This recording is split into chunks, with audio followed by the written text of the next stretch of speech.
Vale, pues bueno, buenos días. Estamos aquí en la tercera de las jornadas de divulgación del patrimonio arqueológico de Mequinenza, en este caso de Castellets. Y bueno, hoy tenemos aquí un equipo multidisciplinar que se irán presentando ellos mismos mientras vayan haciendo la conferencia, pero bueno, a grandes rasgos tenemos a Juanma y a Pilar de la empresa Artesa, que son la empresa de restauradores que hizo el proyecto y presentó el proyecto en la Diputación General de Aragón, el proyecto de restauración de la Torre Ibérica de Castellets. Jesús, que es el que realmente hizo todo el trabajo en piedra seca y bioconstrucción. Y también tenemos aquí hoy a Miguel, que como representante de los arqueólogos de Mequinenza, que fue también el primer contacto que tuvo con Pilar y el que estuvo asesorando también en la parte arqueológica a Artesa y a ISEA. Estas acciones que hemos empezado este año 2025 con el tema del patrimonio en Castellets forman parte solo del inicio. Sí que es cierto que ya en el 2015, en el 2017, ya la sociedad mequinenzana, sobre todo la parte de la sociedad cultural, ya estuvo hablando con el ayuntamiento para que se iniciaran los trámites del yacimiento de Castellets como un bien de interés cultural, pero no ha sido hasta este año 2025 cuando el ayuntamiento ha dado ya el paso definitivo y el paso más firme, después de 2 años con el proyecto de declaración de Vic en un cajón en el Gobierno de Aragón. Tuvimos ya una reunión con el Departamento de Patrimonio del Gobierno de Aragón, donde la directora general se comprometió a que Castellets fuera un Vic. Están trabajando, como pasa siempre. El arqueólogo que empezó este proyecto conocía Castellets porque estuvo excavando, la directora general conoce Castellets, pero bueno, lamentablemente se ha jubilado el arqueólogo que lleva estos trámites, con lo cual otro parón más, pero bueno, seguimos trabajando para que en breve Castellets sea declarado Vic, sea el segundo Vic que tengamos en Mequinenza, junto con el castillo.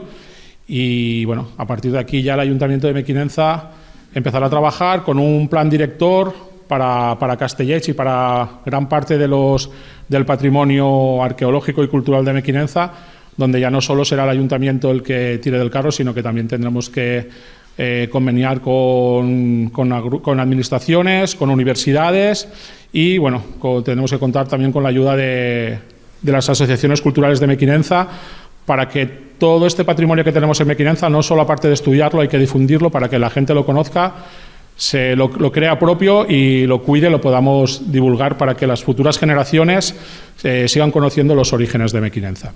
Nada más, solo hoy disculpar la presencia de Antonio, el alcalde de Mequinenza, que ha estado en todas las jornadas, pero hoy por un problema de agenda de última hora no ha podido asistir. Así que ya, nada más, os dejamos aquí con este equipo multidisciplinar que ellos mismos se irán presentando. Muchas gracias.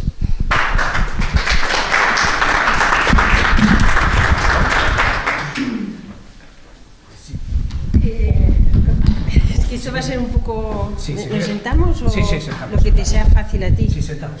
Vale, pues entonces sentaos. Miguel. Ya, lo que pasa es que no vemos el ordenador. Y no vemos el ordenador. Es que yo me levanto, ¿eh? Ah, sí.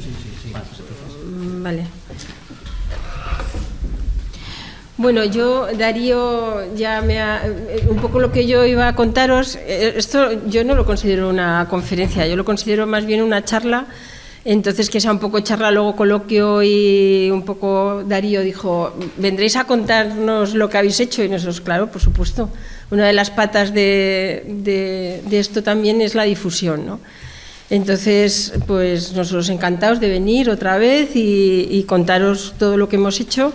Entonces, dar las gracias al Ayuntamiento, sobre todo, por haber contado con nosotros y darnos la confianza para poder hacer esto. No sé si éramos los únicos que nos atrevimos o había mucha gente, pero fue un reto verlo y lo vimos y dijimos, pues hay que hacerlo.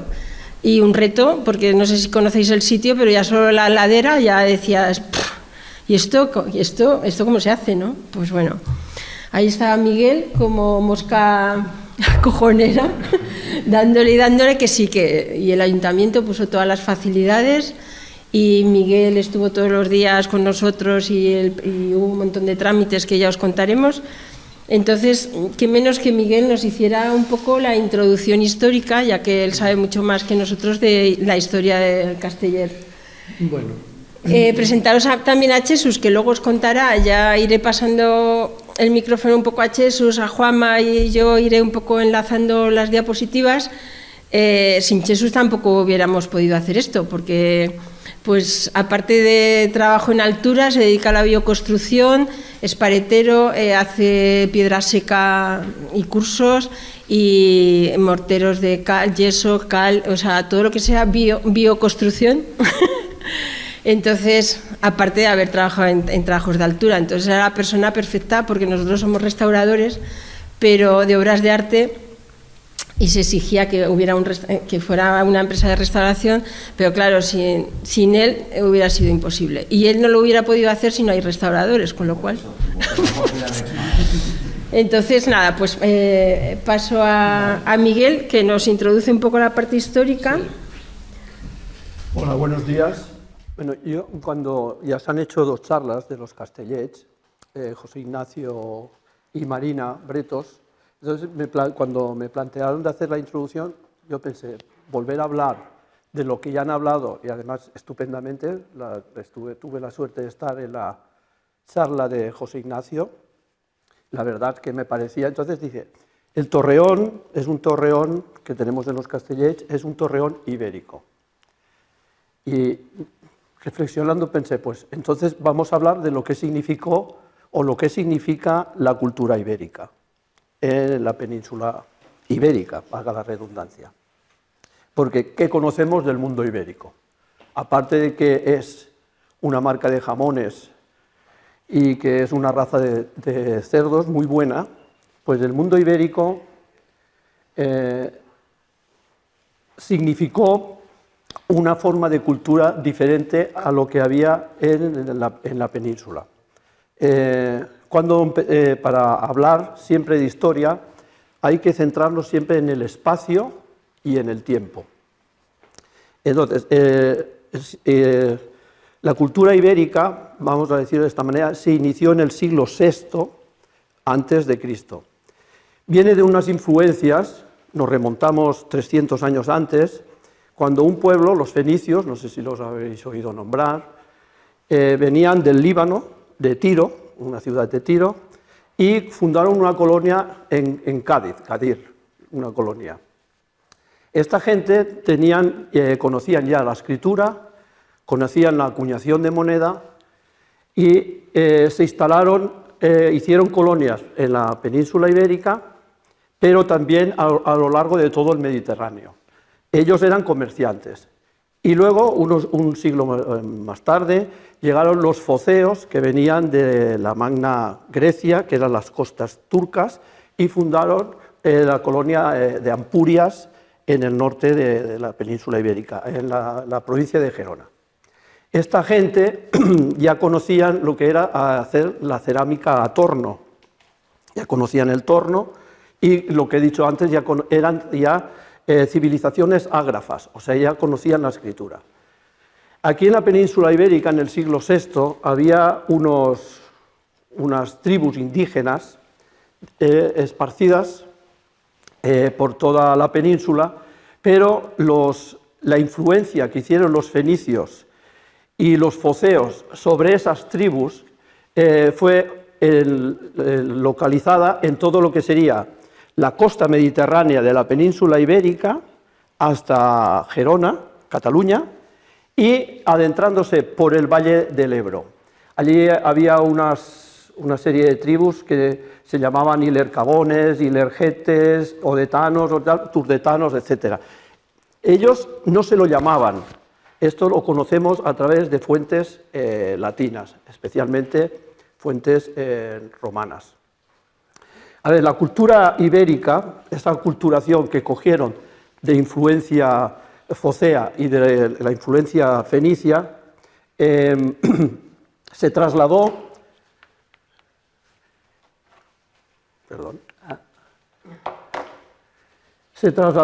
en lo que fue la economía principalmente, que era la agricultura y la ganadería. Ellos cultivaban la vid, los higos y sobre todo cultivaban los cereales, trigo y cebada. Conocemos de los íberos que también fabricaban cerveza, muy importante. Pero ¿por qué se llama íberos? Íberos es una acuñación de Iberus, que significa en río, ahí viene la palabra Ebro, pero no es, ellos no se lo llamaban íberos. Más bien es una acuñación científica de Bonchimpera y Suterman, que son dos historiadores que denominan íberos a ese tipo de cultura. Y tradicionalmente se han ido llamando íberos, pero aparte de alguna anotación de época latina, lo demás ha sido una acuñación científica de historiadores.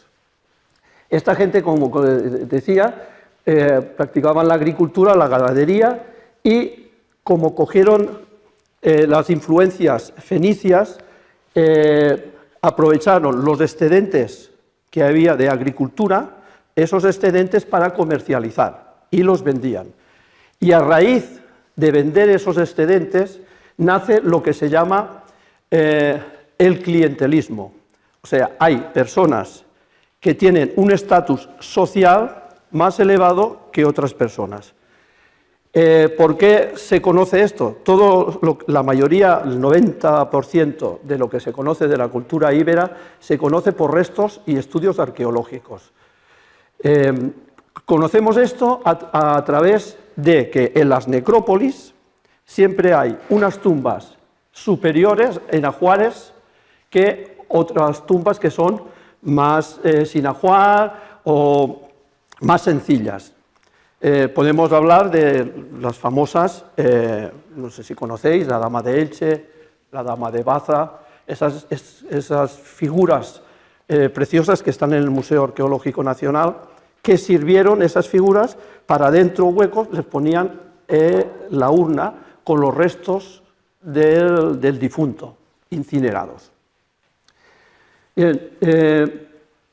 Ellos también practicaban la industria. En la industria textil se sabe que conocían ya los telares y eran las mujeres las encargadas de realizar los trabajos de fabricación textil. Utilizaron la lana, el esparto y el cáñamo. Y la minería explotaron minas de hierro, de cobre, de zinc y sobre todo de plata. Con esta plata ellos empezaron a acuñar monedas. Hay una cantidad de monedas ibéricas muy importante. Y sobre todo la cerámica a torno. Es un fósil director de la cultura ibérica. Y lo que comentaba, que la organización política y social estaba encima de la cúspide lo que se llaman en el mundo de la historia los príncipes, que serían el jefe de la tribu, porque son los que tienen las tumbas más importantes en las necrópolis. Hay varios tipos de necrópolis, hay los monumentales con ricos ajuares, hay estelas de gente rica, estelas, son muy famosas las estelas ibéricas, aquí en Mequillenza se ha encontrado alguna, y luego están pues la gente más llana, que solían las sepulturas sencillas. Esta gente normalmente vivía en poblados, los castellets es un ejemplo, que se llamaban ópidas, vivían en alturas y había una muralla que cerraba el poblado y luego había siempre una torre de vigilancia. Estaban protegidos con sistemas amurallados muy amplios que además se cree que no solo servían de protección, sino servían también de prestigio. Hoy en día se está hablando de que un poblado con unas murallas muy importantes le daba prestigio al poblado. Por ejemplo, tenemos aquí en los Vilars de Arbeca, no sé si habéis estado, es espectacular, si alguno tiene la suerte de ir, ver el poblado ibérico de los Vilars. Aquí en Gandesa, en el Coll del Moro, aquí está mi madre que es de Gandesa, en el Coll del Moro también hay un poblado ibérico muy importante. Me dejaba. Tuvieron mucha importancia el armamento ibérico, no sé si conocéis la falcata, tuvo mucha importancia que luego llegó al mundo romano, esas armas que fueron para lucha y defensa. Fueron muy importantes por la extracción de hierro. Hay una curiosidad que cogieron de la época fenicia, que los fenicios también eran mineros y en las minas de Río Tinto explotaban plomo. Y hoy en día en Groenlandia, en las capas de hielo de 600 años de antigüedad, se han encontrado restos de plomo de las minas de Río Tinto explotadas por los fenicios. Bueno, lo cuento como curiosidad. Y ahora ya, porque no me quiero extender más, dentro de esta introducción, vamos a hablar de lo que es el poblado de los Castellets y los interrogantes que plantea este poblado. A ver, aquí están dos fotos aéreas de lo que sería el poblado de los Castellets, porque en los Castellets se ha excavado las necrópolis, la necrópolis de Castellets I y las necrópolis de Castellets II, tanto las de inhumación como las de incineración. Ya Ignacio Royo ya explicó la periodización, que eran del hierro, del bronce, etcétera, los campos de urnas. Pero en los Castellets tenemos una torre que está fechada en el siglo V antes de Cristo y plantea la primera incógnita. ¿Dónde está la necrópolis? Si es un torreón ibérico, tenía hábitat, tiene que haber una necrópolis por fuerza. No se ha encontrado la necrópolis de los Castellets. Quizá ha desaparecido o quizá no se haya encontrado. Pero que tenía que haber una necrópolis, seguro. Y la segunda incógnita que me plantea es la escasez de cerámica a torno. Se ha encontrado cerámica a torno en el barranco, lo que llamamos la escombrera de los Castellets, pero a flor de lo que es el poblado no se ha encontrado nada de cerámica a torno. Aquí sí que plantea una explicación lógica. Como el poblado se abandonó en el siglo I, cuando llega Roma a la península ibérica, todos estos poblados desaparecen y llega la romanización. Cuando uno hace las maletas y se cambia de casa, lo pone todo en la maleta y te lo llevas todo. Y es lo más lógico. Para los arqueólogos, lo bueno es lo que pasó en Pompeya, pese a la desgracia, ¿no? Que no pudieron, se quedaron allí con lo puesto, ¿no? Cuando hay un incendio, hay una guerra, es lo mejor para el mundo de la arqueología, desgraciadamente, ¿no? Entre comillas, que no se me malinterprete. Pero aquí, como hicieron las maletas, pues se lo llevaron todo. Puede ser una explicación lógica. Y la tercera incógnita es Octogesa. No sé si sabéis lo que es Octogesa. Sabéis, en el siglo 49 a.C., Pompeyo y Julio César, que Pompeyo era yerno de Julio César, se había casado con una hija suya. En el primer triunvirato discutieron y entraron en conflicto. Hubo una guerra civil y esa guerra se trasladó a la zona de los Ilergetes, lo que sería Lérida. Entonces Julio César en sus memorias habla de una Octogesa y siguiendo las explicaciones suyas, podría ser, muchos historiadores creen que podría ser Mequinenza y en cierta manera los Castellets. Otros hablan de que es Ribarroja. Mi amigo Josep, el sastre, siempre creía que era los Castellets. Así ya como conclusiones, ¿qué pasará?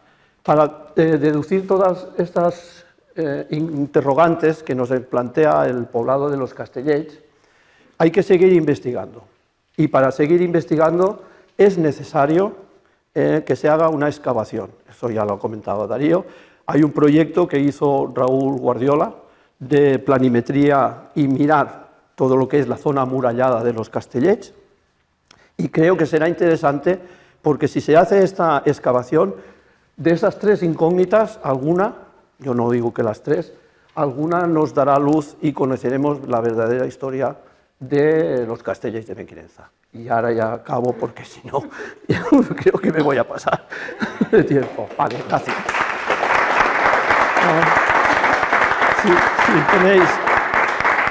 Si tenéis alguna duda, cuando acabe la conferencia lo hablamos, ¿vale? Ahora. Vale, pues entonces, a ver, así se me oye. ¿Sí se me oye? Seguimos, ¿no?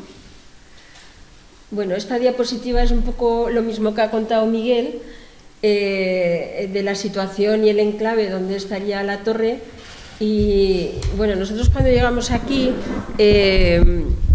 nos supuso un problema porque tampoco había nada escrito, ¿no? Un poco lo que había dicho Rollo de la fecha un poco que podría ser la torre, pero no había nada, no hay nada escrito sobre el, como está todo por excavar, no hay nada que pudiéramos decir históricamente, ni solo situarla y dónde estaba y el enclave que estaba, ¿no?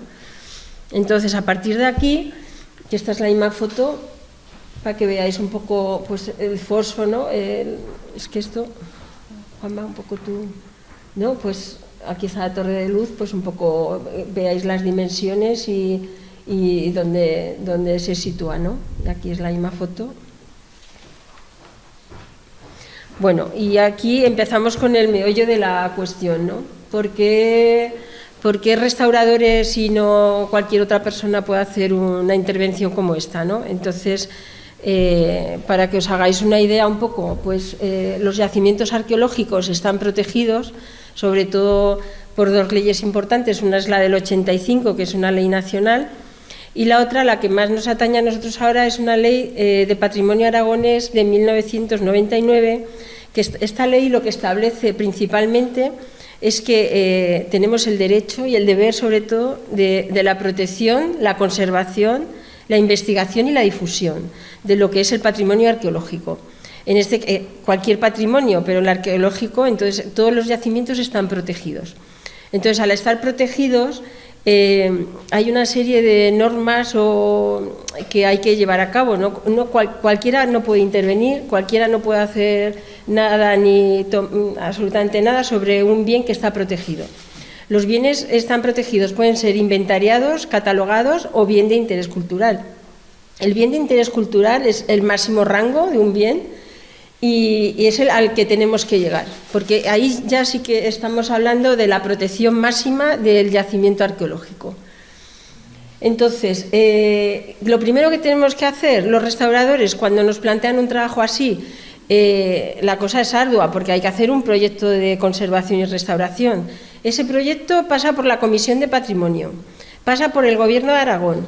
Ahí están los expertos. La Comisión de Patrimonio la forman como 12 personas, arquitectos, restauradores, aparejadores, restauradores de museos. Demasiadas personas para decidir lo que haces y lo que no haces. El proyecto, como veis aquí, pues consta desde los objetivos a los que llevas, la metodología que vas a utilizar, los trabajos que vas a realizar, los materiales que vas a utilizar, la definición de los profesionales, no nos vale cualquiera. Todo esto conlleva el proyecto de restauración, que primero tiene que pasar por lo que os digo, por el Gobierno de Aragón, en este caso, por el arqueólogo que está, ya ha hablado Darío de él, y que por desgracia ahora se ha jubilado y ahora a ver no sabemos quién pondrán, pero bueno, pues hay que seguir ahí. Entonces, nuestros criterios, además, a la hora de intervenir un bien como este, nos basamos en ciertas cartas internacionales del Instituto de Patrimonio Histórico Español, en criterios de intervención en materiales pétreos, y luego del ICRON, que es un centro internacional de estudios de conservación y restauración de bienes culturales, y es la conservación en excavaciones arqueológicas. Entonces, está todo muy pautado y muy definido para que no podamos hacer absolutamente nada que no esté ya un poco regido por... Y eso lo tenemos que saber.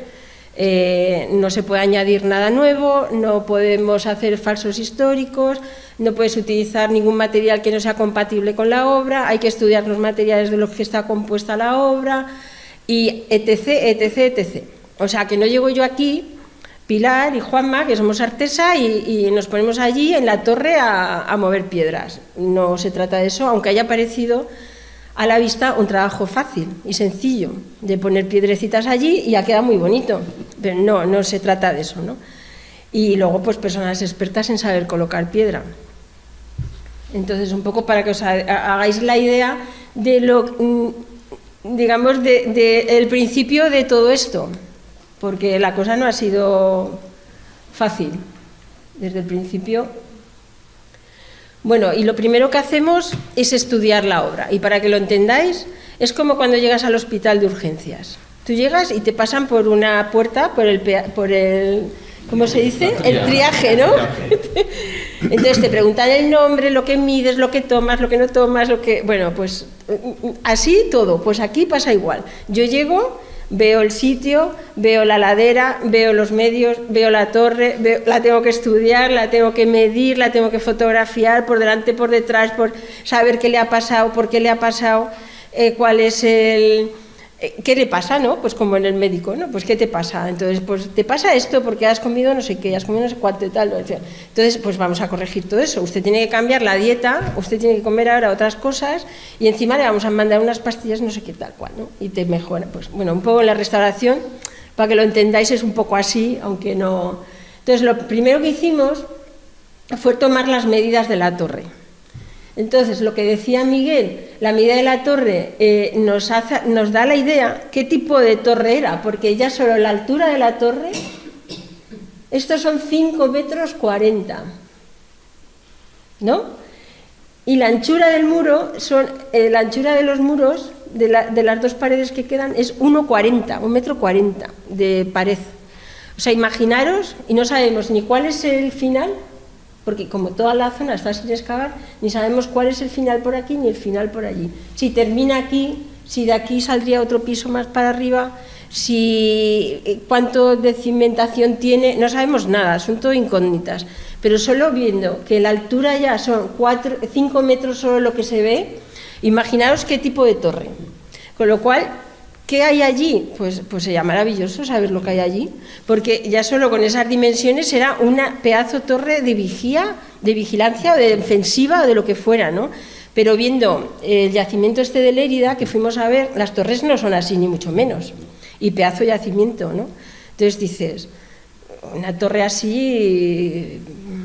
Pues, es un yacimiento de prestigio. Sí, de prestigio bastante. Entonces, lo que se puede encontrar ahí, por eso lo que decía Darío, que es el principio de una bonita amistad. O sea, esto, pues... Entonces, como vamos estudiando la torre, importante para que sepáis, aparte de las medidas, pues ahora le paso la voz a Jesús, es como que veáis el sistema constructivo de cómo construían, ¿no? Para ver un poco...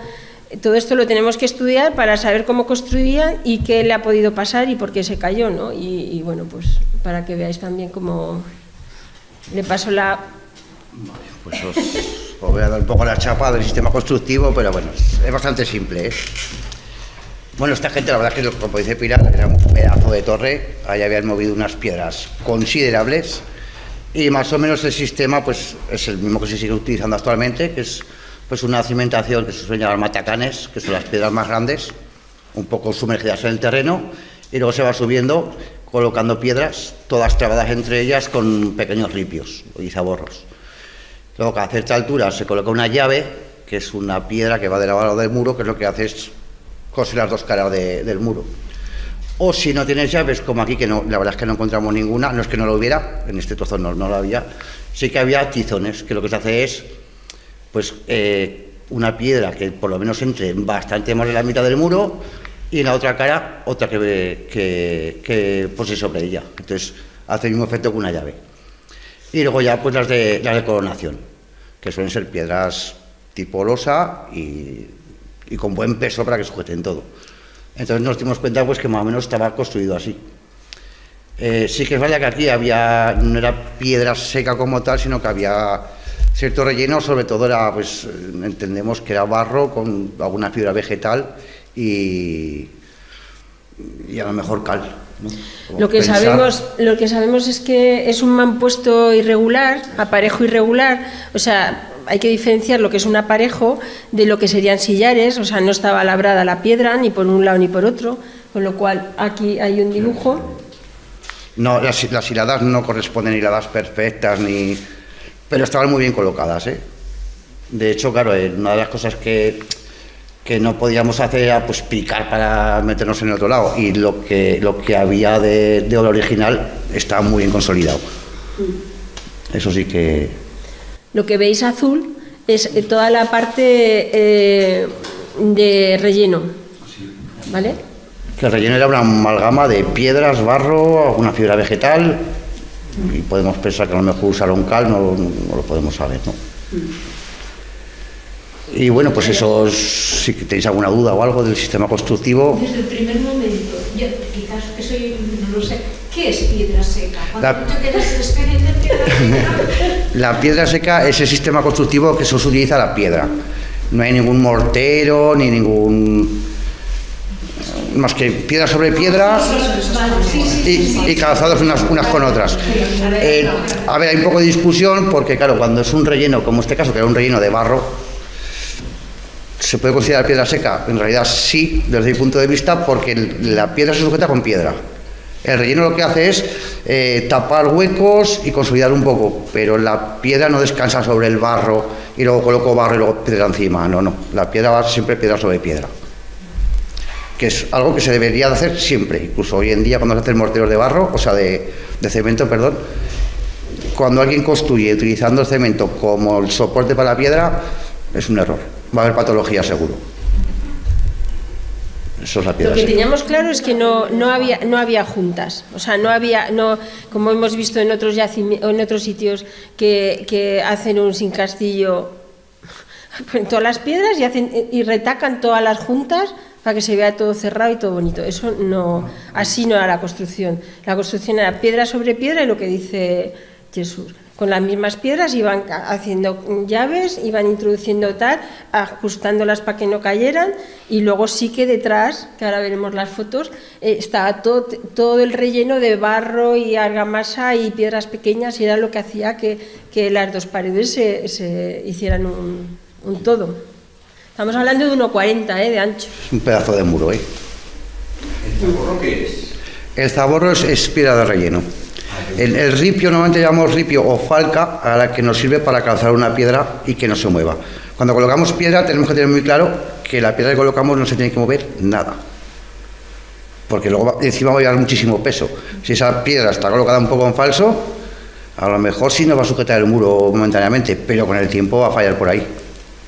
Y el zaborro es más pues un pedrusco irregular que no sabes muy bien, pues lo metes ahí encajado, porque al final toda piedra hace muro. Entonces es un poco por diferenciar, ¿no? Cuando estamos trabajando pásame el ripio, pues ya sabes que el ripio es para calzar una piedra, el zaborro es como bueno, para lleno. Yo creo que en la siguiente diapositiva se ve... Sí, ¿verdad? Se ve, bueno, aquí es el tema de los morteros. El tema de los morteros, que en este caso sí que lo había. ¿Quieres dar tú la explicación? No, dale.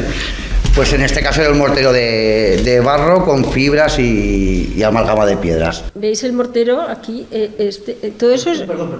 Es una argamasa pero veis que hay todo tipo de piedritas, de yesos, de todo lo que encontraban en el terreno, y barro. Y como encima es una zona muy arcillosa, pues él mismo se hacía... Y estaba muy cohesionado. Bueno, un mortero, podemos explicar, pues eso es agua, áridos, que puede ser de mucho tipo, silíceos, calíceos. En este caso, pues era la misma roca de la zona, pues más bien caliza. Y a veces los aditivaban. Aditivos puede haber de mucho tipo y podía ser desde leche, orina, excremento de animales, que lo que hace es mejorar la consistencia de la masa, o dar más plasticidad o más resistencia. Y luego pues adiciones que pueden ser sustancias minerales o fibras también, paja, madera, pelos, todo lo que hace que todo esté mucho más trabado, como las adobas, ¿no? Que llevan la paja para que la adoba no se rompa. Y ahora utilizamos un montón de sustancias químicas pues para acelerar el proceso de fraguado, para que tire antes, después, no sé qué. Ahora utilizamos todo tipo de potingues químicos.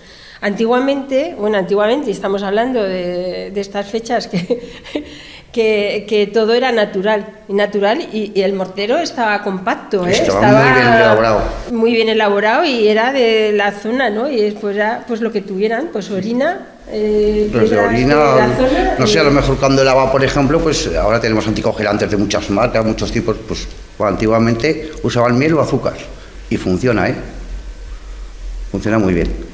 O con los yesos, por ejemplo, pues echas zumo de limón al yeso y le cuesta más endurecer, te da más tiempo de trabajo. O sea, no usaban productos químicos, bueno, sí, en realidad sí, pero eran las cosas que tenían...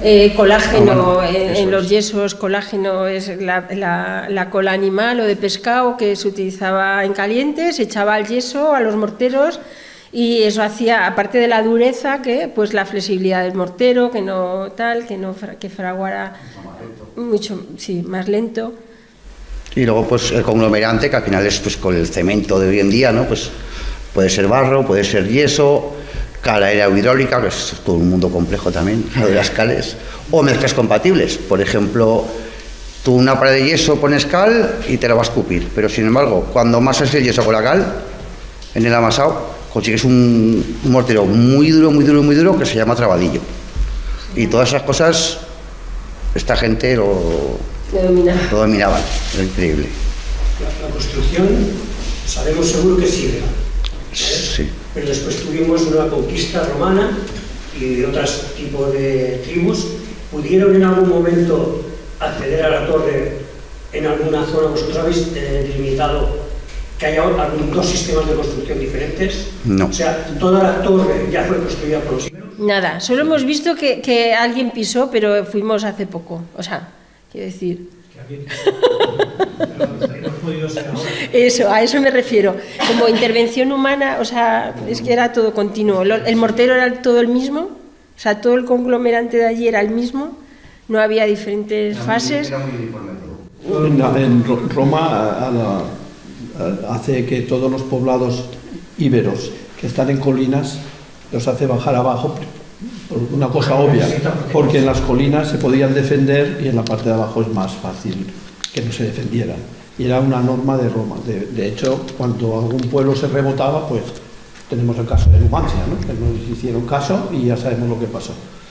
Bueno, en el Torreón de aquí de los Castellers ocurrió lo mismo. No hay restos de otro tipo de asentamiento, ni islámico, nada. O sea, todo es íbero. No hay ningún escrito que lo... Bueno, no, ahora os comento, ahora os comento un poco. ¿Pasar la diapositiva de atrás? ¿De atrás? ¿De la otra? No, había otra antes, ¿parece? No. Sí, entonces nada, me he equivocado yo. Está, bueno.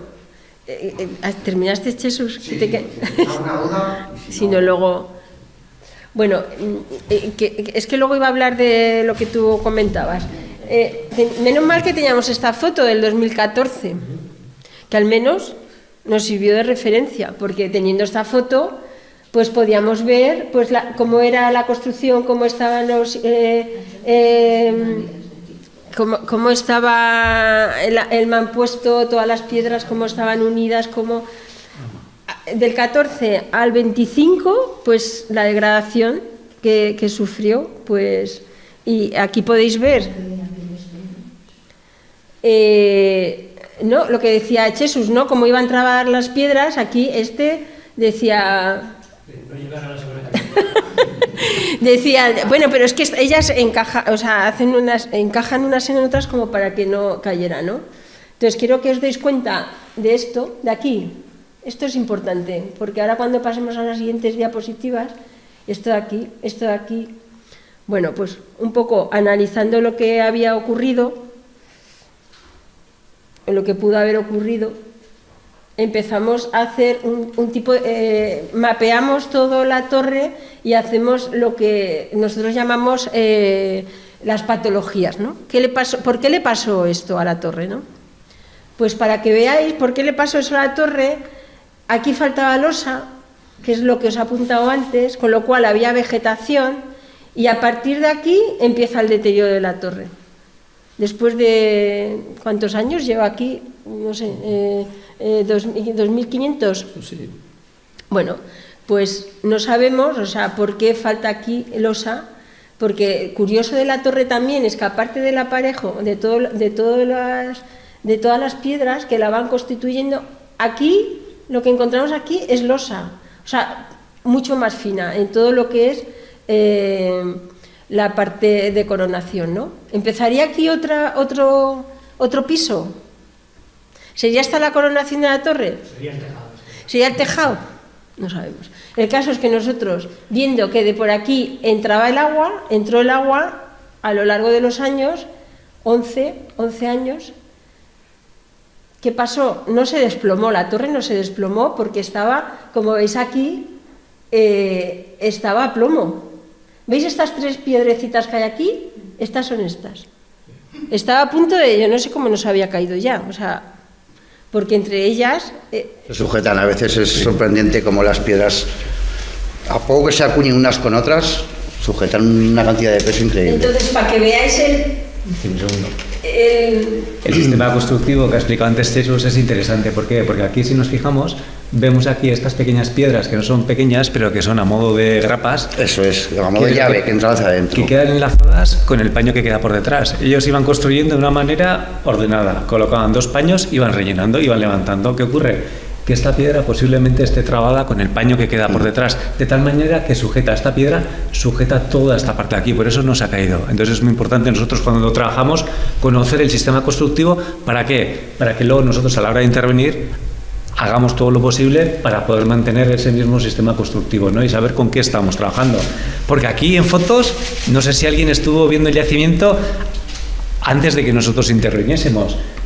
Pero todo esto, aquí Jesús entraba dentro, o sea, que había una profundidad de casi de medio metro de profundidad. Esto es... O sea, que daba mucho respeto, ¿eh? Sí. Mucho respeto. Sí, sí. Y en la segunda veis qué es lo que ha dicho Jesús, ¿no? Jesús, el sistema de... Esto es relleno, todo esto es relleno, pues piedras en vertical, horizontal, todo relleno con el mortero que... ¿Veis? En esa larga que se va abajo también es no una llave, un tizón, pero es una piedra que entra mucho sobre el centro del muro y sujeta pues la parte que no se ve de la izquierda. Seguimos con las patologías, pues un poco para que veáis pues cómo estaba todo, o sea, pues toda la vegetación. Pues la vegetación hace que todo esto sea una esponja y que vaya chupando agua, humedad, y si en la coronación hay este tipo de, lo que os he contado antes, pues empezó a chupar agua y a lo largo de los años se debió hacer una bolsa tal que todo esto...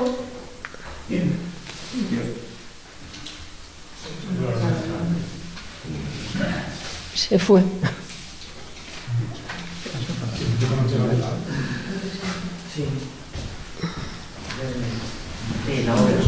¿Eh?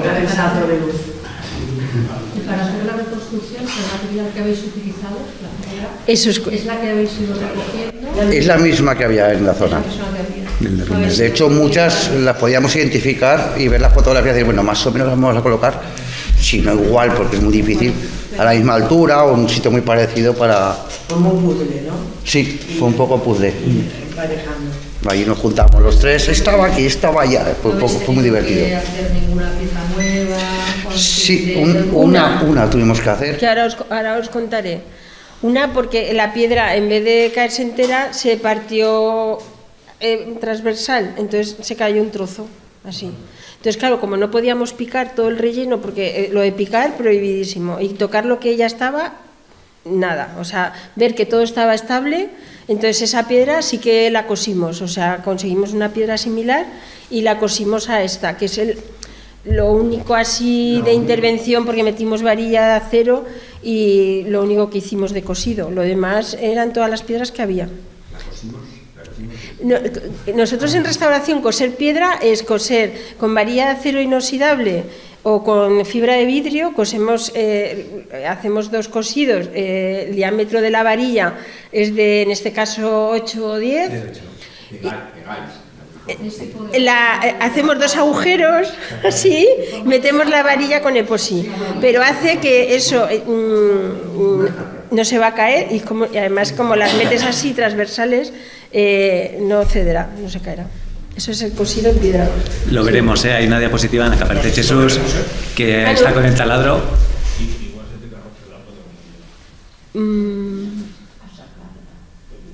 Entonces la torre, los metros estos que habéis calculado, por dentro es todo macizo. Tierra. Por el exterior. Sí, hemos construido el exterior. Tipo vigilancia. Pues cuando se excave, lo mismo donde en la esquina hubo una puerta, al foso. Bueno, de hecho las murallas se ven. La muralla se ve perfectamente que encerraba el poblado. De hecho, cuando estás arriba, ves que hay restos de esta pared muchísimo más abajo, 5 o 6 metros más abajo, en la ladera ves la pared, o sea que continúa esa pared hacia abajo.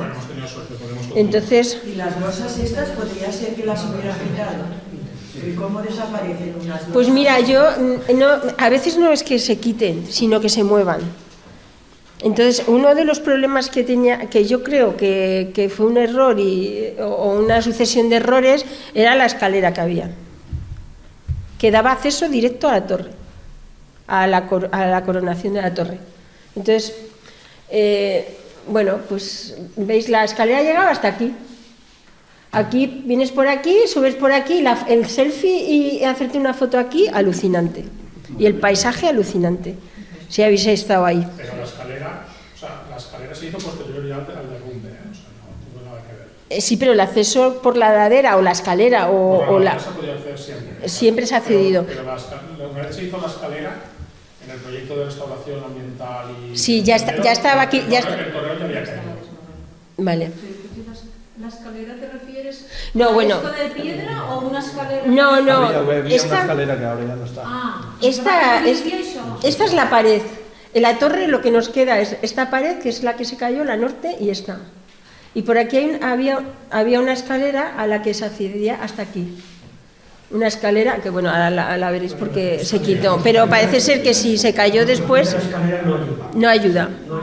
Bueno, esta es la parte interna de la torre, veis la esquina igual, esta es la parte interna de la torre, la esquina por dentro. Y veis, pues aquí también faltaba toda esta cimentación, todas estas piedras que había aquí faltaban ya. Entonces esto se sujetaba, no sabemos muy bien cómo, porque el mortero era bastante consistente y estaba muy duro, muy duro. Una de las cosas que no hemos dicho en eso, lo de las arcillas del mortero, es importante. Por ejemplo, nosotros sabemos aquí que el mortero pues llevaría tierra, arcilla, todo tipo de material orgánico como fibras y demás, que lo que hace es como los morteros de hoy en día, que son fibra sintética, ellos tenían fibras orgánicas, incluso pelo, y eso hace que el mortero lo montas. Nosotros llamamos montar mortero, le da consistencia y mucho más fuerza, ¿no? Incluso también podrían utilizar heces de vaca, el estiércol de vaca. ¿Por qué? Porque el estiércol de vaca también lo que hace es más flexible lo que es la arcilla y de esa manera se puede ajustar mejor a los movimientos en este caso del soporte. ¿Qué ocurre? Que la arcilla es higroscópica. Nosotros cuando humectamos la arcilla absorbe esa humedad. ¿Qué ocurre? Que la propia estructura de la arcilla es laminar, de tal manera que las primeras capas aumentan de volumen y no deja pasar el agua, pero ese aumento de volumen que hace cuña, igual que cuando nosotros congelamos agua o ese agua queda entre las juntas y con el frío aumenta de volumen, ¿qué hace? Hincha. Al hinchar dilata y posiblemente a esas filtraciones que tenía el coronamiento, en este caso de la torre, ¿qué ha podido suceder? Que todas esas filtraciones poco a poco iban introduciéndose dentro del muro, esa arcilla poco a poco se ha ido, digamos, disgregando o arenizando, deshaciéndose, y aparte se ha quedado ahí retenida esa humedad que con el frío al final quizás ha podido reventar y ha caído. Bueno. Entonces aquí empezamos pues lo que es la intervención propiamente dicha.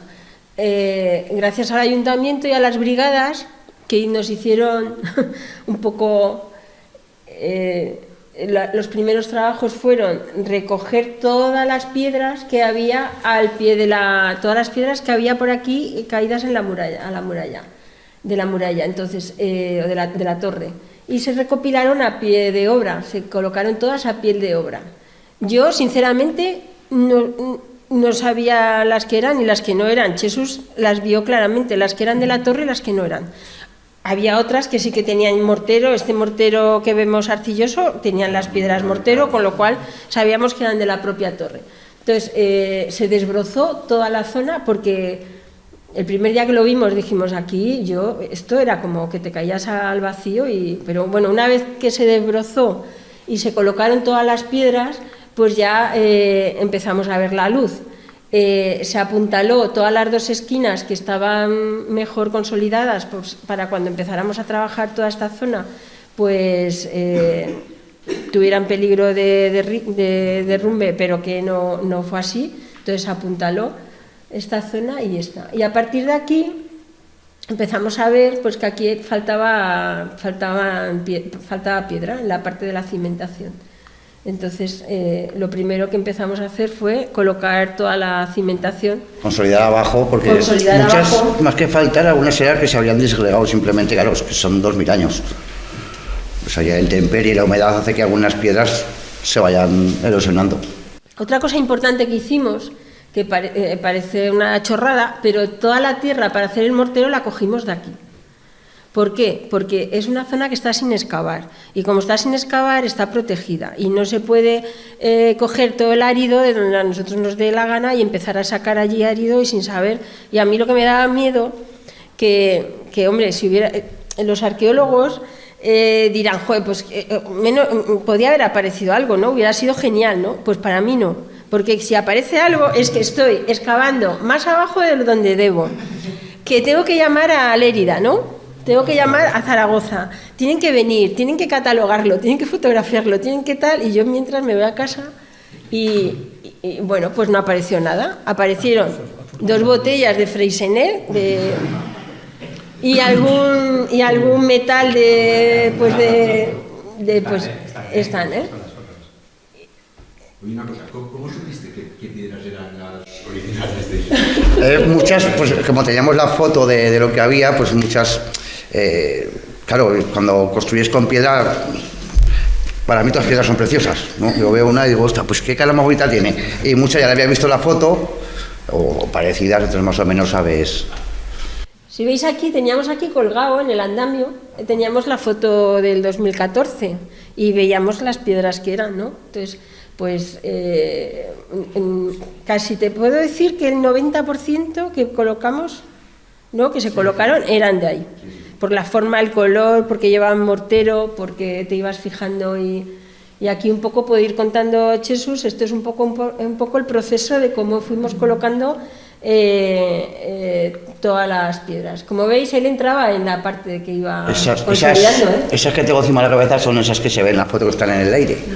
Y fue como un poco reto personal de los tres, decir, tenemos que llegar a dejar que no se caigan. Y no se cayeron. Los dejamos en el mismo sitio. Entonces hay aquí una foto chula que veis, esta es la pared, pero todo esto de aquí, todo es el relleno, ¿no? Que iba metiendo el zahorro, ¿no? Todo el mortero. Los zaborros y mortero, ¿sabes? Que íbamos metiendo mortero. Luego la propia torre nos iba pidiendo las horas de trabajo, porque hacías 3 hiladas, metías mortero y preferíamos volver al día siguiente para que no hubiera mucha humedad, que no meter mucho peso y mucha humedad, sino que ella misma fuera secando. Y que fraguara un poco para que estuviera sólido y poder seguir, porque al final es mucha altura. Veis, pues los capazos, hicimos las pruebas de mortero y era similar de color, de textura, de todo al que tenía original, y utilizamos, sin más, utilizamos uno de cal hidráulica por darle un pelín más de consistencia y 6 de la tierra de allí, con zahorro, trozos más grandes, más pequeños, paja, pues lo que hubiera en el terreno, ¿no? Y esta diapositiva es la parte de dentro de la torre que tocaste es fondo, ¿no? Sí. Ahí tuvimos que bajar hasta, claro, muchas veces ahí faltaba la parte de abajo, entonces tienes que excavar un poco, pues bueno, bajar un poco hasta que encuentres algo sólido, porque si ponemos las piedras encima de la tierra, va a llover, se va a mover y aquello se van a mover todas las piedras. Bueno, y no os voy a contar nada de cómo se puede colocar un andamio en un sitio como este. Pero no se movía. ¿Perdón? Sí. Sí, y con mortero también. Aquí Ya cuando pusimos el andamio, evidentemente había que estar atado y sujeto, y como Jesús, además de muchas otras cosas, ha trabajado en trabajos de altura, pues ya se sabía, estabas escalando aquí con todo tipo de... y ya estábamos llegando arriba del todo, ¿no? Este es el cosido que os decíamos de este sillar que había, que tuvimos que coserle con varilla de acero de 8 o 10 que metimos y de unos 20 centímetros, y con resina eposílica de 2 componentes. En origen esa piedra estaba así ya. Lo que pasa es que, claro, estéticamente, en conjunto comunidad, lo que era la torre, pues cantaba bastante. Entonces decidimos hacer, fue la única intervención que hicimos nosotros de añadir algo, ¿no? Como tal. Entonces hizo un cosido, metemos varilla de roscado con epoxi, con resina eposílica, se hacen 2 agujeros y colocamos una piedra más o menos similar a esa forma que tenía esa piedra y la colocamos a modo de revés, bueno, como de losa, ¿no? Sí, en realidad son losas. Pero fue algo estético, era porque no quedara ahí el agujero, ¿no? Pero como tampoco podíamos picar la que había, porque lo de picar nada, o sea, no podíamos quitarla, pues pusimos otra piedra. Y eso ya salió colocando losas también. Sí. De las losas de... Y aquí, y colocando las losas de arriba, que decías tú, todas las losas que... Pero las que había estaban muy bien fijadas y muy bien colocadas. Y donde no había, que era de donde creemos que había surgido el problema, donde no había, o se había movido, o faltaba, o no sabemos, pues sin más, colocar más losa y el mortero, rellenar con mortero muy bien todas las partes que pueden estar expuestas a la lluvia, a las heladas, para que no vuelva a ocurrir. Estamos seguros que no va a volver a ocurrir. ¿Te faltó clavar la bandera? Pues lo pensamos, pero no sabíamos cuál poner, si la aragonesa, la catalana, ¿cuál? La de Mequinenza. Pero hubiera tenido que ponerla de su pueblo. Pero él es de Gallur, de Zaragoza, la de Zaragoza. Ah, bueno, claro que sois de Zaragoza, es verdad. Bueno, pues esta es son fotos panorámicas de la intervención, pues para que veáis un poco pues dónde estábamos y el sitio alucinante. Y nos hizo muy buen tiempo, por lo menos sol y tal. Y bueno, pues teníamos aquí todo el material y bueno.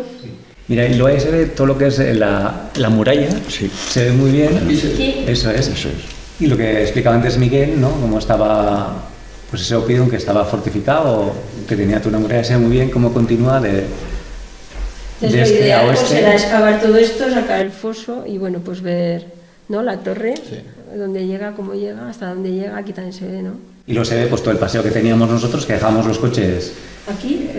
No, aquí más a la izquierda, y bueno, pues teníamos que portear todo el material, ¿no? Pues prácticamente todos los días. Sí, el agua y tal, pues todo lo que necesitábamos. Teníamos un paseíto, ¿verdad? Sí, bueno, fue un reto, la verdad. Sí. Menos mal que, bueno, desde el ayuntamiento nos lo hicieron muy fácil, sí. Fueron todo ventajas, facilidades. Eso no fue escala. Todo. Claro, es que he visto así no, si vas al sitio no tienes esta... Es como que, claro, como que ha salido la punta, ¿no?, del iceberg, sí. Y falta por hacer todo. Pero por eso decíamos las dimensiones, ¿no?, que viendo las dimensiones de la torre nos podemos hacer una idea de lo que puede salir. Y por supuesto, pues lo que tenéis, ¿no? Un poco, ¿veis aquí? Seguimos con la intervención realizada, aquí vimos... Jesús observó que había 2 o 3 piedras que había en la escalera que eran del torreón. Entonces, la verdad es que fue muy sencillo. Dijimos, esta escalera no va a ningún sitio porque no llega justo arriba de la torre. Y dijimos, pues yo la quitaría, y enseguida el ayuntamiento se puso en contacto y se eliminó.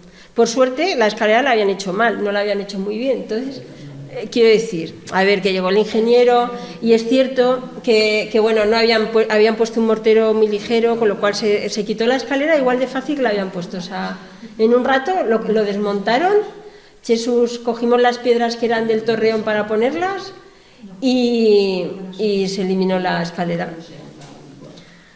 Aquí veis cómo se está eliminando la escalera. porque creemos que mejor que no haya una escalera y no facilitar el acceso hasta que no se excabe, es que es una zona por excavar. Entonces también se decidió no quitar los pilares, porque ya que se han hecho, pues que sirvan, bueno, hasta que el día que se excabe, que se quiten, ¿no? Encontramos, ¿veis? Pues cuando encontramos esto, un brazalete, dijimos, un brazalete íbero, nada. Era de la torre de luz, que llegó por aquí, casualmente llegó Raúl, dio una vuelta por allí, no, vamos, que no era nada. Y luego pues alguna botella de cava, pues que alguien celebró allí algo. Un jabón ibérico. Un jabón ibérico. Y luego, bueno, pues a Jesús se le ocurrió la idea, pues ya que hemos quitado la escalera y que había un montón de losas, pues esto es piedra seca, la construcción. Recogimos todas las piedras que había de la escalera, la losa que habían puesto, que no era de la torre, y detrás todo el ripio, todas las piedras que había por allí, pues hicimos este banco, pues ya algún día y está enfrente de la torre, con lo cual tú llegas y es muy cómodo. Y te sientas. ¿Habéis estado? Es muy cómodo, está estrenado ya. Vale, pues te sientas, ves la torre y tal, pero no hace falta subir hasta ella, ya la ves desde aquí, y el día que se excabe toda esta zona, pues esto se desmonta, no lleva mortero ni lleva de nada, y todas estas piedras, pues cuando se excabe, pues si hay alguna que pueda pertenecer al torreón o a la zona o tal. La verdad es que ha sido una actuación kilómetro cero. Totalmente, o sea, todo ha sido de allí y todo lo hemos dejado allí y todo lo que se ha puesto ha sido de allí. Entonces también eso, el día que se excabe, pues estaremos pues atentos a ver pues las piedras que pudieron quedar ahí. Todo esto decir que ha quedado en una memoria que se le ha entregado al Gobierno de Aragón y al Ayuntamiento, que así han sido los que han pagado. Entonces es público también, y entonces cualquiera que quiera tiene que quedar escrito. Es una de las normas que tenemos los restauradores, que tenemos que dejar todo escrito, todo fotografiado, todos los pasos que hemos dado, todos los materiales que hemos utilizado y todo que quede archivado. Aquí veis el proceso, nos hacía ilusión cada día ir viendo hasta dónde íbamos llegando, ¿no? Cómo íbamos subiendo poco a poco hasta llegar aquí.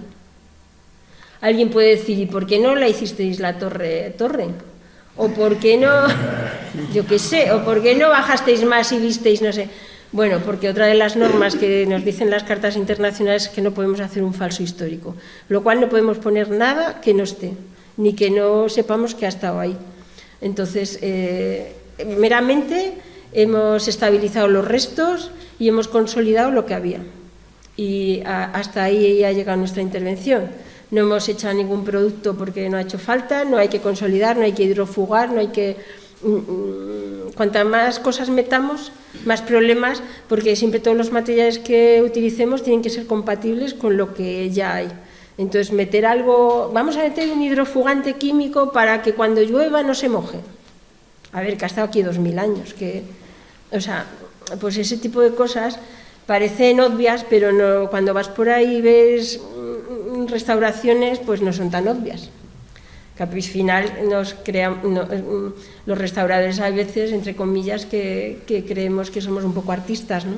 Y nos gusta, pues no, solo conservar lo que hay y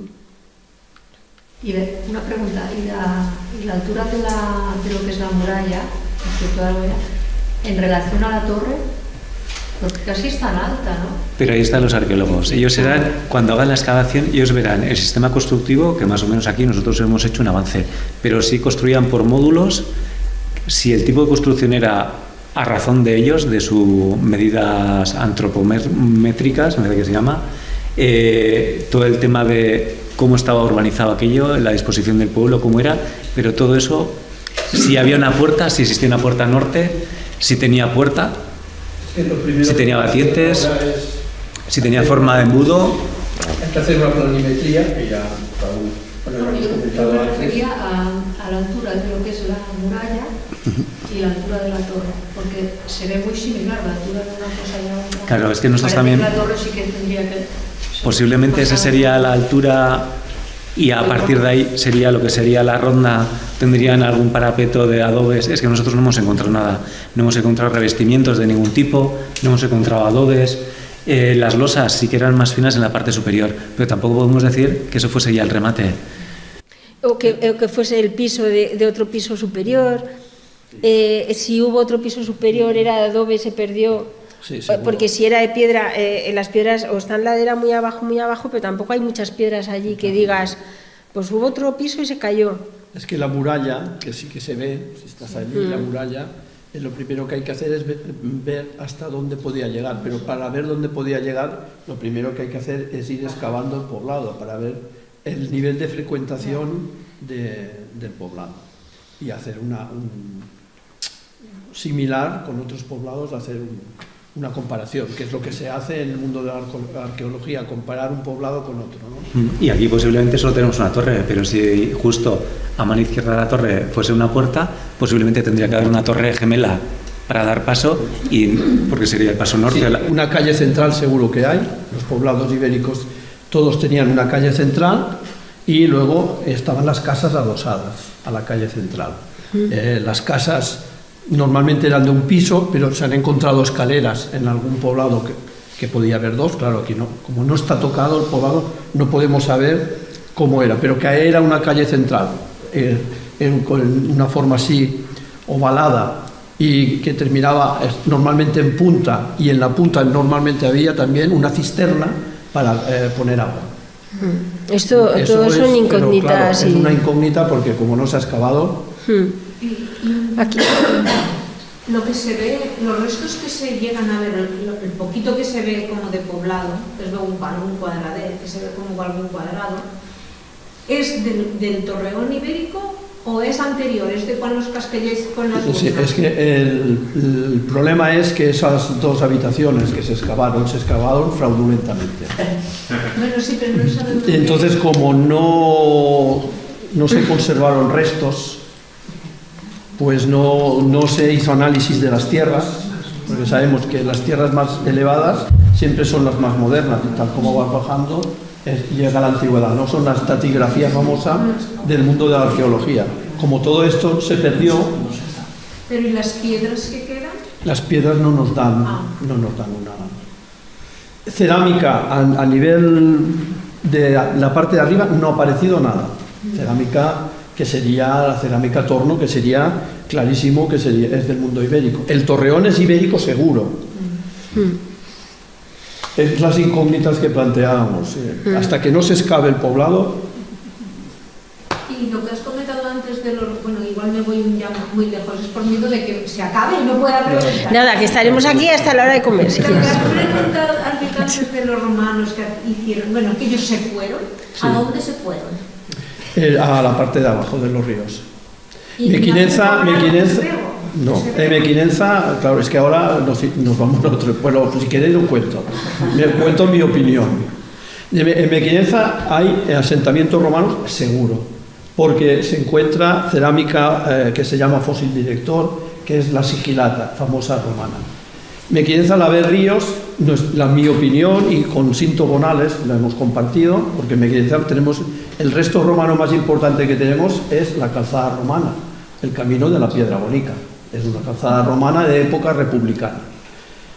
Es que todas, y además hay fincas, que todas eran villas pequeñas, villas rústicas, porque en el mundo romano, cuando un soldado se licenciaba de las legiones, los romanos eran muy aficionados a tener su huertecito hasta que se murieran, ¿no? Tenían la villa, la familia, pero eran villas pequeñas, de gente, pues bueno, licenciados de las legiones, etc.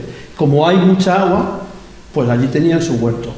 Y Mequinenza era un sitio de paso, es nuestra opinión, no, cuidado, ahora estoy hablando ya en hipótesis, con Cinto Bonales, que Mequinenza era un sitio de paso donde la gente hacía noche para seguir camino hasta Ópida Gelsa o hasta César Augusta, cuando iban a través de tierra, y si no, era el sitio navegable por excelencia, que podían ir a Tortosa. Es que estáis en un sitio, claro, es un enclave tan privilegiado, pero que no se ha encontrado en ninguna ciudad romana, no. Se han encontrado restos romanos, molinos de aceite, En la orilla del río hay romanos, el barranco de Alcañiz, famoso, hay muchos restos romanos. En todo lo que es Campells, la zona de abajo de Campells, que es donde, pero una ópida o una ciudad grande no se ha encontrado. Estas gentes, pues bueno, se fueron aquí a vivir pues a la orilla del río. Ya está. O sea, No conocemos nada. Sí. Está todo bajo el agua. Los molinos de aceite están debajo del agua. Se pueden ver, cuando baja mucho el pantano se pueden ver. Pero claro. Las huertas, digamos, estas edificaciones de las huertas que están yendo al pantano, ¿serían algún tipo de...? Porque Estaban más, las villas romanas que hay, están más en la zona de Campells. Las que hemos prospectado, cerámica que se ve, mira un trozo de siquilata, está claro. Pero claro,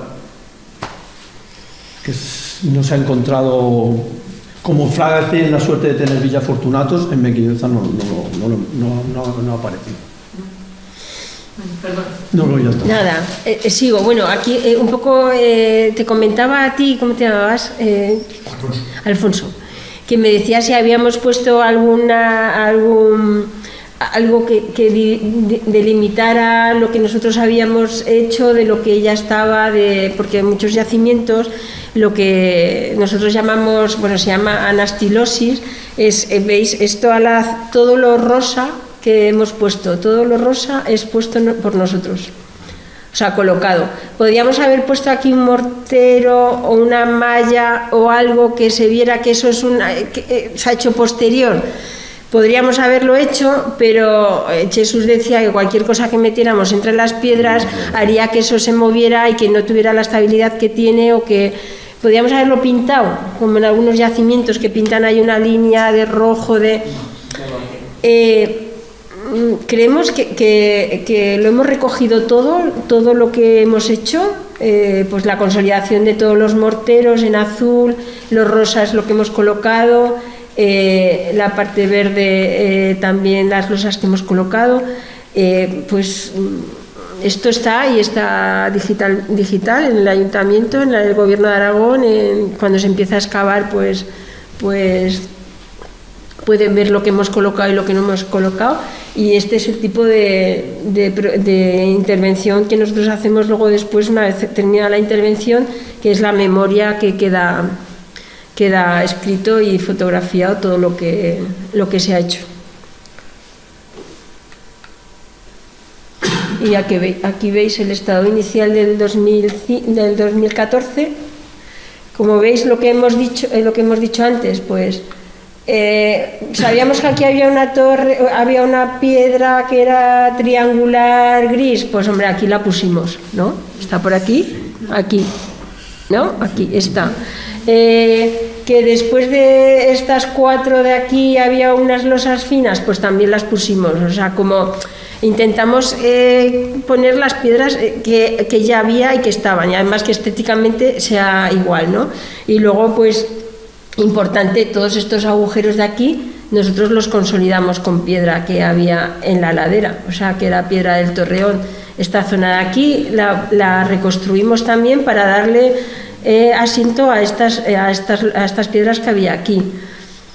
Y un poco, esta es la que cosimos, que se nos quedó un pelín más blanca, pero que con el tiempo estará igual, que es esta que veis aquí, porque veíamos que había un agujero aquí que nos quedaba, que podíamos haberlo dejado así, pero para que no entrara agua o quedara ahí como una especie de repisa para que, pues, y luego pues sin la escalera que habíamos dicho antes. Entonces yo creo que el resultado, alguien puede decir que se ha hecho un falso histórico porque la torre parece que está igual, pero parecido. Bueno, y estas son fotos del estado inicial y del final, un poco, todas las zonas que... Y luego importante también, pues que haberse desbrozado todo lo que rodea la torre, pues también pues genial para que esto no sirva de que chupe la humedad del terreno y la parte de arriba. ¿Algo más que decir aquí? Nada, pues el estado inicial y final, comparativas, y que luego es un documento que queda, toda la intervención que nosotros hemos hecho, todo queda recogido, con lo cual siempre se va a saber lo que había, cómo estaba y todo lo que hemos hecho nosotros para que luego no haya ningún tipo de error. A la hora de limitar esa anastilosis que nosotros hemos hecho, se podría haber hecho, pero hablándolo con Jesús, incluso en otros yacimientos suelen colocar una malla. Colocas una malla y ya divides la altura original o lo que era original de todo lo que se ha repuesto. Lo que pasa es que hablando con Jesús, claro, él también trabaja en yacimientos y ahora le hemos traído que está en la Cartuja de los Lunegros, que él está haciendo todo el tema de revestimientos. Y da problemas. Entonces dijimos, pues nada, ¿podríamos ponerte una línea de contorno para poder diferenciar lo que nosotros hemos hecho de lo que había? También se puede hacer, pero estéticamente hubiesen quedado dos líneas rojas ahí, ¿no? Dos churros, no. Entonces dijimos, lo dejamos estar, queda todo recogido, se sabe muy bien lo que hemos hecho y lo que no hemos hecho, con lo cual el día de mañana que habrá más fases, que por lo que sea se decide, pues bueno, ya se hará, porque eso al final es colocar algo de mortero, se marcan las dos líneas para diferenciar lo que hemos hecho nosotros y ya quedará registrado. Pero lo importante es darle estabilidad a la torre y que se mantenga. Bueno, y luego en la memoria final también tenemos el deber de hacer, y lo hacemos siempre, hacer medidas de conservación preventiva. Esto es casi más importante que lo que se ha hecho en la torre. Os digo esto porque nosotros, acostumbrados a estar en muchas iglesias, se invierte muchísimo dinero, se hace la iglesia entera, se restaura todo y se cierra a cal y canto. Si no hay unas medidas de conservación, de vigilancia, de controlar si todo ha funcionado, si no funciona, si el aire, si no el aire, si llega el cura, pone la estufa a todo gas el domingo y los morteros empiezan a agrietar, las humedades, pues nada, va y pone cemento y bueno, en fin, pues todo este tipo de cosas que nos suelen pasar, pues aquí con los objetivos un poco del plan de mantenimiento de conservación, pues ya hemos estabilizado los restos, ya hemos implantado un poco las mejoras, ya con el hecho de quitar la escalera, que no haya un acceso, pues si se coloca una cuerdecita, pues ya sabemos que no se puede prohibir el paso, pero para que nadie vaya y suba a la torre y se haga la foto, que el entorno pues esté desbrozado, que pues no sé, de vez en cuando pues inspeccionar, ¿no? Algo regular, tú vienes una vez al año, mira si los morteros han funcionado, si no han funcionado, si alguna piedra se ha movido, si no, bueno, pues para que no vuelva a ocurrir y al menos lo que se ha invertido pues que sirva de algo, porque si no, parece que estamos tirando el dinero público, que es de todos también, y luego se intervienen las cosas y luego nos olvidamos, ¿no? Ya otra cosa, ¿no? Yo creo que aquí, en este ayuntamiento, que Darío me va a matar, pero yo creo que se va por buen camino y bueno, pues si se empiezan a hacer las cosas y conseguimos que se haga un bien de interés cultural y se proteja, pues posiblemente, pues poquito a poco, pues a lo mejor el año que viene se hace la planimetría. Al año siguiente, porque hay poco dinero, pues no sé, pues se excava un trocito y se ve las dimensiones, bueno, no sé. El hecho es continuar un poco con lo que se ha empezado y seguir, ¿no? Porque la garantía de cuántos... Yo la garantía la damos ya otros 1000 años. Deberíamos, ¿no? Los restauradores tenemos una garantía de, no sé, 100. Me parece que son 100. Lo que pasa es que nosotros, por ejemplo, cuando nosotros en el sistema constructivo, tú sabes qué materiales han empleado y sabes que eso tiene 2500 años y funciona. Hostia, pues vamos a hacer nosotros lo mismo. ¿Qué ocurre? Que ellos utilizaban cal en pasta, cal aérea, y nosotros utilizamos cal hidráulica, natural, que no lleva sales solubles. No aportamos mucho, entonces lo que hacíamos, que era lo que decía Jesús, nosotros cada día trabajábamos lo que la piedra nos dejaba. ¿Por qué? Porque nosotros añadíamos alguna capa, alguna lámina alguna capa con cal hidráulica, pero mucho de lo que poníamos era tierra apisonada como tal y piedra. ¿Por qué? Porque así de esa manera, en caso de que algún día haya filtraciones de agua, esa humedad tiene salida, no se queda retenida. Y lo que hace la cal hidráulica es darle algo de consistencia al mortero para que se siente mejor. hemos utilizado lo mismo que utilizaban ellos. Nos hubiese gustado poder trabajar más en profundidad, pero no podíamos meter vibraciones porque posiblemente aquello se pudiese desmoronar. Meter alguna piedra más que trabase con el muro que queda, pero ostras, aquello era jugártela porque era mucho picar ahí daba cosa. Humectar muchísimo más, pero lo hicimos de esa manera para evitar que eso nos viniese todo encima. Sí, sí. Pero no sé si otros 2500 años, pero te puedo asegurar que hemos metido lo mismo, con lo cual, y la misma forma de colocar las piedras.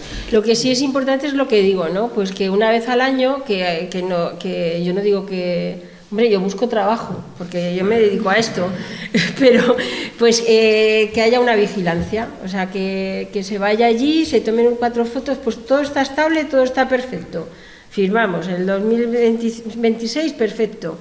Pues aquí pues ha movido o aquí empiezan a salir plantas aquí arriba, pues se quitan.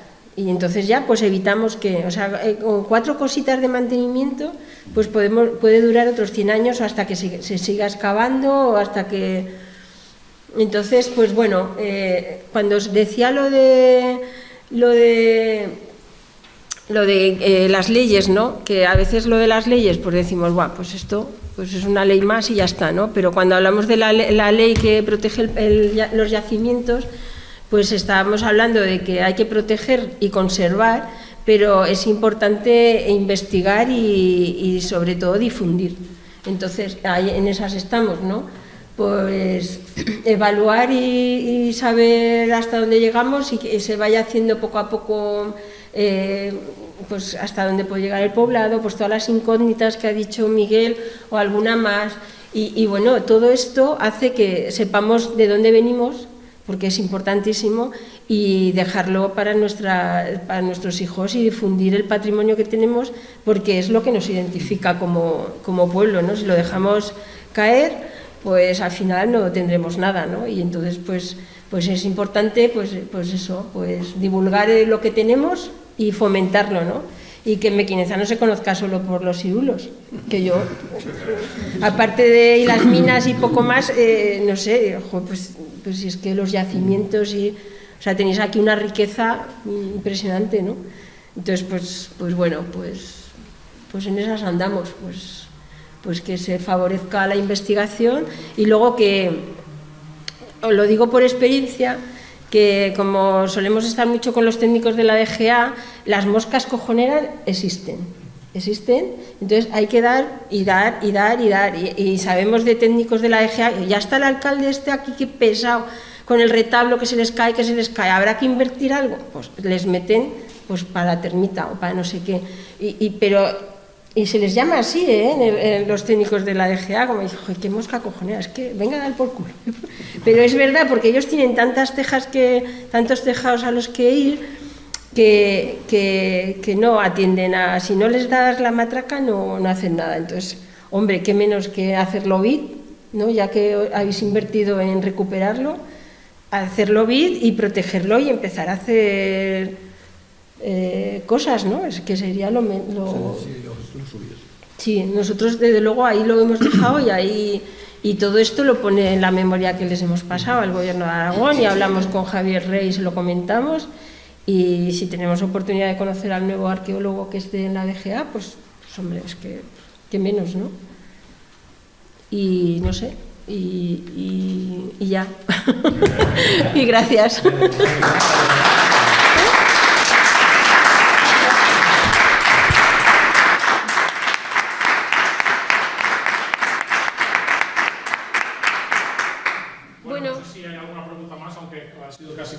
Sí, por eso que mejor era como una especie de charla, ¿no? Si hay alguna pregunta. Si hay alguna pregunta más podemos aprovechar, y si no, bueno, pues muchas gracias al equipo de Jesús, de Juanma, de Pilar y de Miguel por este gran trabajo. Yo creo que ha hecho Pilar que si habíamos hablado con alguien más, he de reconocer que yo, antes de ir a la primera reunión que tuve con la Dirección General de Patrimonio, había hablado con unos compañeros que tengo que habían hecho una intervención aquí, el tema de los senderos, y tenía una idea, me había dado una idea económica de lo que podía valer, porque cuando fuimos a la DGA sabíamos lo que nos íbamos a encontrar, que todo que sí, pero que no hay dinero.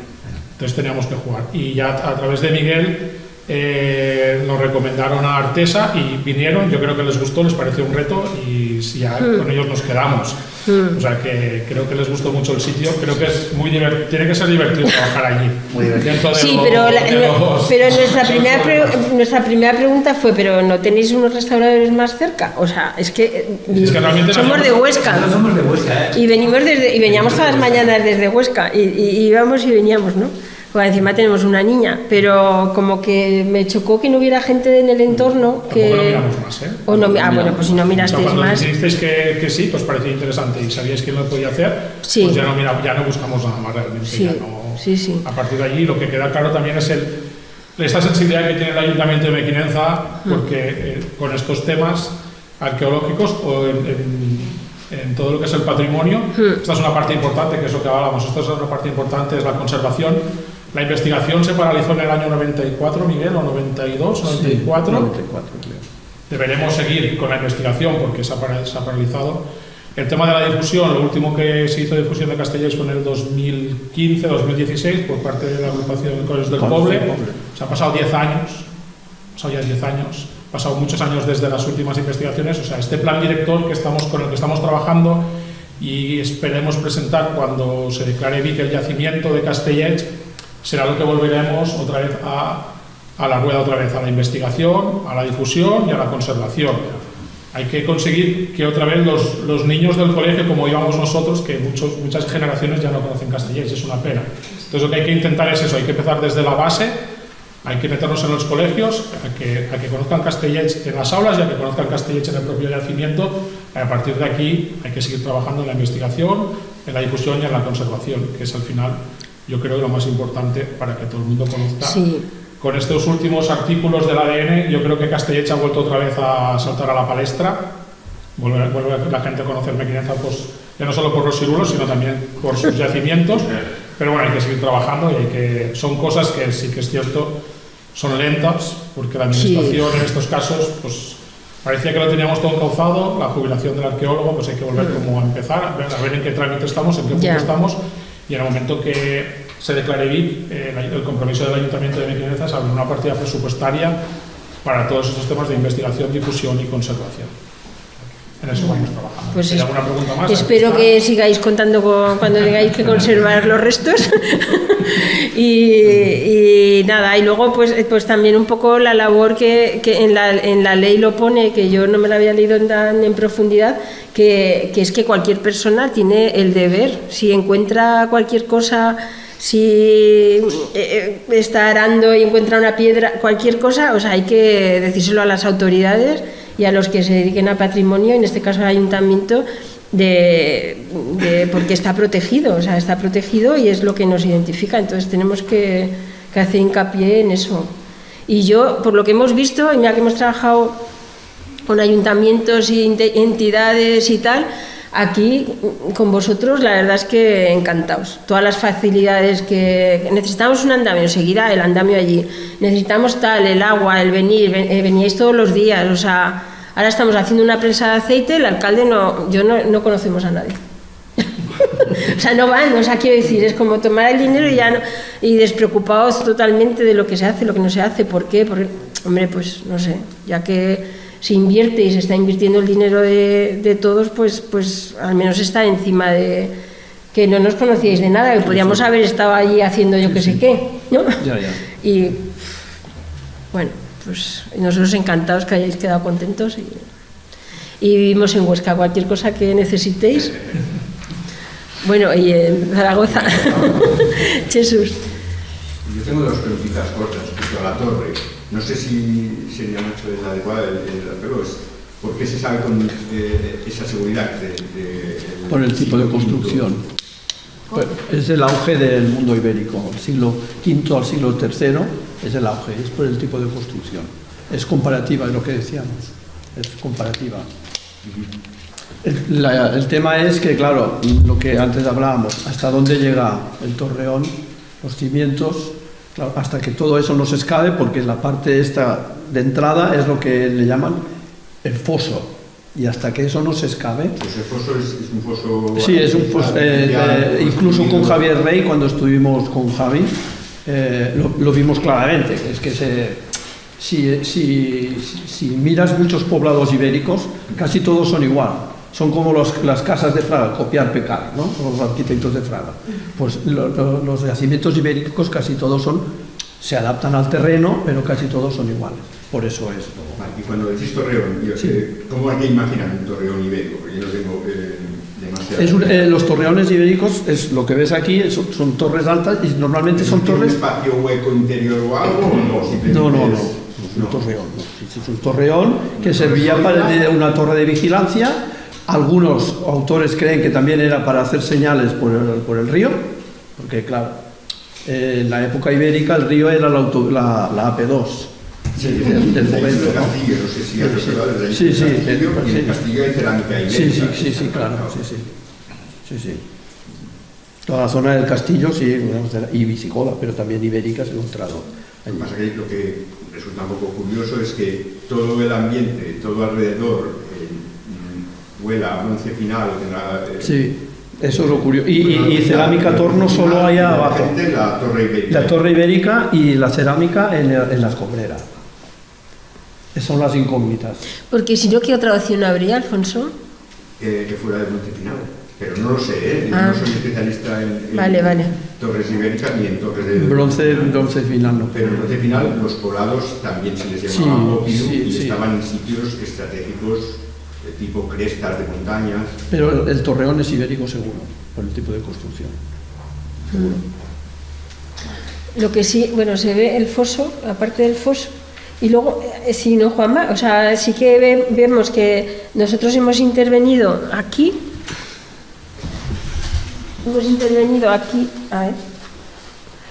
aquí no, pero todo esto, esta pared, todo esto baja hasta abajo, aquí, y luego aquí hay otra paralela, de las mismas dimensiones, pero que está excavado, o sea, está todo lleno de... Pero cuando te subes encima de la torre, ves como la ladera, y hay otra pared de otro 1,40 que baja, o sea, las dimensiones. ¿No ves el foso? Toma, Miguel, ¿lo ves tú? ¿Lo ves? Sí. El foso es que se ve claro. No sé si sería una forma natural o realmente es excavo originariamente. Y luego cuando se excave también, pues la torre de luz ahí, en medio también. Sí, pero la torre de luz es un hándicap. Y si se declarara BIC, ¿la torre podría ir fuera o la torre no se...? Posiblemente sí, habría, posiblemente si se declara BIC... El problema es que no solo es esa torre. Hay más. Hay otra torre en Castellet. Hay una torre en Castellet. Hay otra torre en Castellet, en el otro Castellet, en Castellet 2, que también es una línea. Es una línea. Entonces, bueno, primero que lo declaren BIC. ¿Qué papa tiene que venir aquí para santificar? Pues nosotros estuvimos con Javier en la reunión en abril del 25 y con la directora general y con el arqueólogo, con Javier, y la directora general se comprometió, y así fue, a que pasado San Jorge el arqueólogo viniera a Mequinenza, y así vino, y empezó ya con todo el proyecto para declarar BIC. Pasa que ya nos dijeron que no solo tienen nuestro expediente, hay muchos expedientes, y que es verdad que ese expediente llevaba 2 años en un cajón. ¿Dieron alguna fecha? No dan fechas. Entonces ahora tenemos que seguir, bueno, como he dicho... Hay que seguir dando la... Insistiendo hasta que se declare. No, yo pensaba que la idea era que en el 2025 se hubiera declarado BIC para en el presupuesto del 2026 habría partidas presupuestarias para empezar a invertir. Bueno, hay que acabar, tenemos todavía un poquito más de un mes para que presentemos presupuestos en el ayuntamiento. Yo creo que será a finales de diciembre o principios de enero para ver cómo está o a ver qué línea seguimos o si abrimos partida igualmente o si le damos otra declaración inferior al BIC desde el ayuntamiento que se puede hacer para que al menos ya podamos empezar a trabajar en eso. Hay algo muy importante, Darío, que no sé si sabéis, que la directora general de Patrimonio ahora, la directora general de Patrimonio va con el Siaraza Azcón, o sea, es un nombramiento político. Entonces, esta es arqueóloga. Entonces, porque nos tocó otro director de patrimonio que era poeta y no se invertía en nada, más que en libros en aragonés, ¿no? De Nacho. Pues entonces, claro, pues de restauración. A la actual no le interesan las lenguas, pero esto sí que. Claro, la anterior, pues Exigena. La anterior solo era Exigena porque ya tenía un montón de libros publicados. Las fotos. Vale, pues tú ya sabes mucho de esto. Sí, conozco mucho. Entonces, esta es arqueóloga, lo sabemos porque ya hemos hablado con cierta gente por ahí y parece que tiene bastante sensibilidad la reunión realmente en la arqueología. Fue muy fácil la reunión porque íbamos como muy preparados y realmente nos sentamos en una mesa y era todo sí, hasta que llegamos al tema económico. Ah, claro, ya no. Vale, pero bueno, pues, pero era todo como que la directora general conoce el yacimiento, el arqueólogo que estaba no solo conocía el yacimiento, sino que había estado excavando. Sí. Cuando acabó la carrera de arqueología, entonces bueno, conocían el yacimiento muy bien, desconocían el estado del Torreón, que fue lo que se nos concedió la reunión, pero como el ayuntamiento dijo que sí o sí había que acometer una conservación, pues ya buscamos la partida presupuestaria y rápidamente se actuó. Porque en el momento que ya tienes como el beneplácito de todo el mundo y ya tienes todo, vale. Ese momento es cuando más sufres a conseguir el dinero, porque si en ese momento se cae es cuando ya no tienes argumentos para decir que te pero caído. yo lo que digo, Darío, que si mañana en vez de estar el PP Azcón en el gobierno entra yo que sé quién y no sé qué, la directora general que es de arqueóloga y entra cualquier otro que sea yo que sé qué, pues ya esta directora general se puede meter en el cajón otra vez. Esta directora general, si no tengo mal entendido, es la directora general de turismo en la anterior legislatura. No lo sé, ¿de dónde ha salido? Sí, no. Bueno, en este aspecto hemos tenido suerte. Vale, sí, por eso. Cuando está por la labor, el ayuntamiento también, o sea que. Tenéis que seguir ahí. Nosotros una cosa, por la experiencia que tenemos al final es participar. No solo un ayuntamiento, sino con las distintas administraciones o empresas. Nosotros muchas veces trabajamos con la iglesia y muchas veces la iglesia tiene la fama de que no ponen pasta. Y entonces es guay, porque todo es inversión pública y el rendimiento siempre privado. Pero si la iglesia, diputaciones, ayuntamientos, todos van de la mano y aportan cada uno lo que puede, pues al final se consiguen grandes cosas. Que es la manera, en este caso, de los castelleres. Si el ayuntamiento, como tal de Mequinenza, aporta pasta y saca hasta adelante, la deja que os va a decir. Claro, pero el poder adquisitivo de un ayuntamiento ¿hasta dónde da? Pero al final es participar y todo es como... de la mano. Y si va a ser BIC, al final también será el propio gobierno de Aragón quien aporte. Sí, pero el momento que es un BIC puedes acceder a otra. Sí, eso es, a otras muchas más subvenciones porque está más protegido y... Muchas subvenciones, sí. Si no solo con el dinero... Eso es, ¿no? Y que un ayuntamiento pueda llegar hasta donde llega. O sea, bueno, no en el tema de la excavación, lo que sí que está claro es que se puede hacer a nivel privado, que lo pague quien sea y ya está, pero eso es mucho dinero. Claro. Hay que gastar mucho, sobre todo en los análisis de carbono 14 cuestan mucho dinero. Y lo mejor es siempre hacerlo a través de una universidad. Por ejemplo, algún tipo de convenio. Un tipo de convenio a través de universidades. Que lo que yo he excavado siempre ha sido a través de la universidad.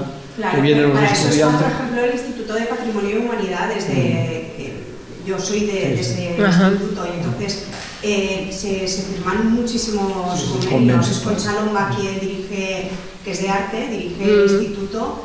Y los ayuntamientos, bueno, Villafortunatos de hecho tiene un convenio con el Instituto de Patrimonio y Humanidades, entonces mandan pues a estudiantes o hacen convenios para eso. Hablar con el instituto es muy fácil, sí.